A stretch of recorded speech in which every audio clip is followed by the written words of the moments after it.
Hello दोस्तों, प्रभु देवा classes में आपका स्वागत है। आज हम हिस्ट्री का प्रागैतिहासिक काल के बारे में पढ़ेंगे। प्राचीन भारतीय इतिहास को और मध्यकालीन इतिहास को और ऐतिहासिक, जिसमें हम प्रागैतिहासिक काल के बारे में पढ़ेंगे।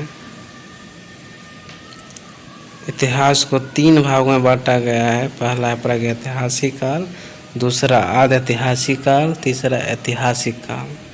तो आदि ऐतिहासिक काल हम पढ़ेंगे। आदि ऐतिहासिक काल में कोई लिखित साक्ष्य नहीं मिला है, न पढ़ा गया है। आदि ऐतिहासिक काल में हम पढ़ेंगे पूरा पाषाण काल और नवपाषाण काल के बारे में। प्रागैतिहासिक काल में मनुष्य खानाबदोश और खाद्य संग्राहक थे। उनका सिर्फ यही उद्देश्य था कि भोजन प्राप्त करना और पेट भरना। प्रागैतिहासिक काल में आग का खोज भी हुआ था और वहाँ के आदिवासी लोग जंगलों में रहा करते थे, शिकार कर अपना भोजन ग्रहण करते थे।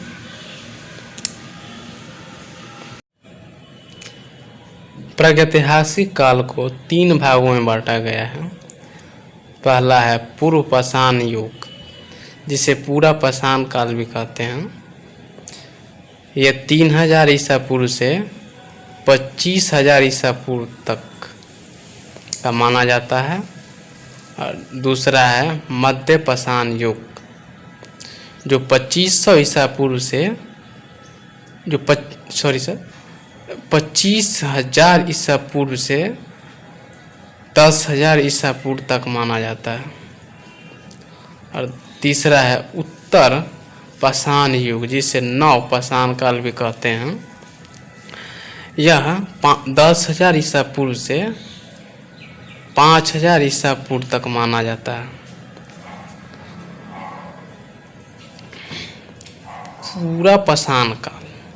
पूरा पाषाण काल में आग की खोज हुआ था और उस समय मानव का सिर्फ यह उद्देश्य था कि शिकार कर अपना भोजन प्राप्त करना। पूरा पाषाण काल में वहाँ आदिवासी लोग पत्थरों को ज़्यादा यूज शिकार करने के लिए करते थे।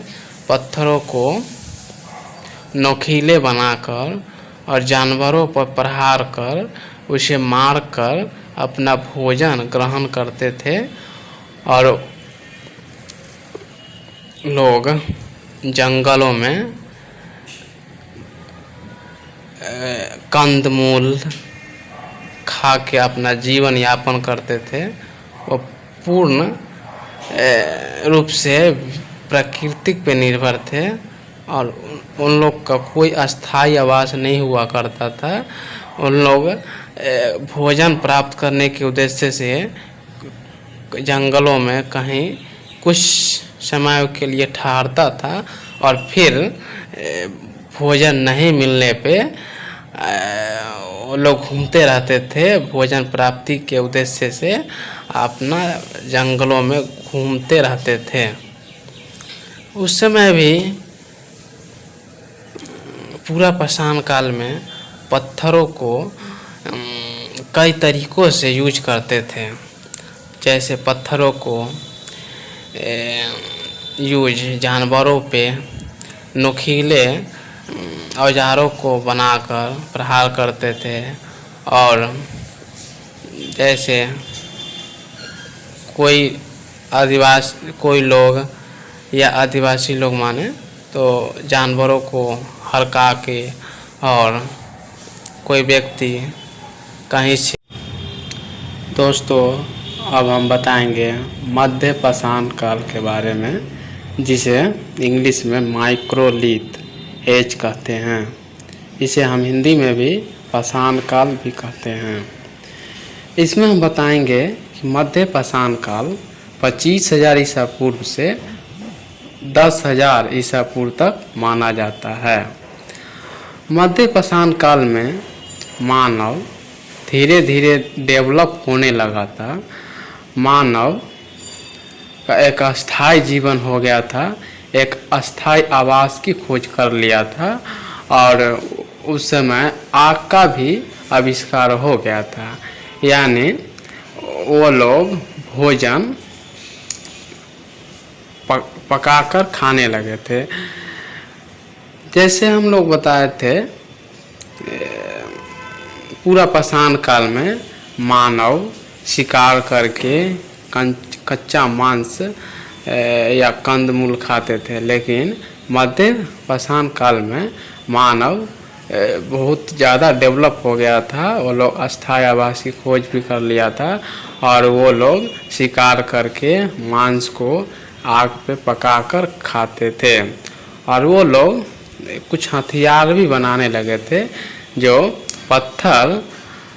पत्थर को नुकीला बनाकर और वो लोग शिकार करते थे जानवरों का।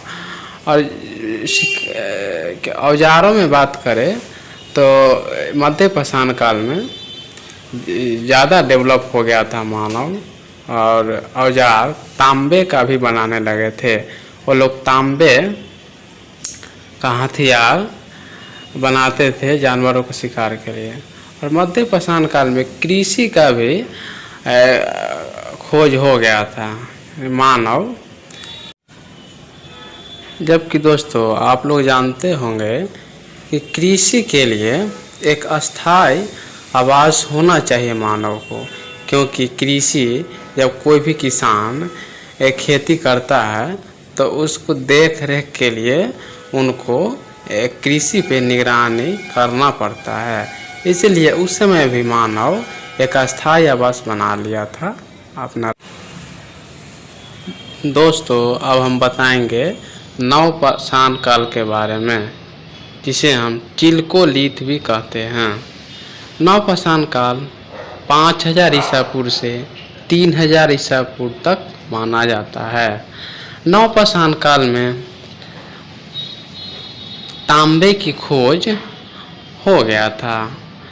उस समय नव पाषाण काल में लोग शिकार करने के लिए तांबे का औजार बनाने लगे थे, और इसमें मानव कृषि के साथ साथ शिकार भी करते थे और अपना भरण पोषण या खाना ग्रहण करते थे। और इस युग में हम बताएं तो मानव कुछ कला भी डेवलप कर लिए थे, जैसे मृदभांड बनाना, मिट्टी की मूर्ति बनाना। मृदभांड इसलिए बनाते थे क्योंकि उसमें रखने के लिए, जैसे कृषि होता था तो जो अनाज उगाया जाता था उसको आवास में रखने के लिए, स्टोर करने के लिए मिट्टी के वो लोग मृदभांड बनाते थे। मृदभांड और कृषि के लिए उस समय पहिए का भी आविष्कार हो गया था, और कृषि में पहिए को गाड़ी की तरह बनाकर और एक कृषि में वो लोग जो अन्न उपजाते थे, वो लोग अन्न को गाड़ी के माध्यम से अपना आवास पे स्टोर करते थे। और कृषि में सबसे पहले कृषि की खोज मेहरगढ़ में हुआ था, जैसे आप लोग को बताए हैं। और मेहरगढ़ अभी वर्तमान में पाकिस्तान में पड़ता है, और मेहरगढ़ में जौ और गेहूं की खोज हुआ था। जौ और गेहूं की खोज हुआ था। ऐसे थैंक यू दोस्तों।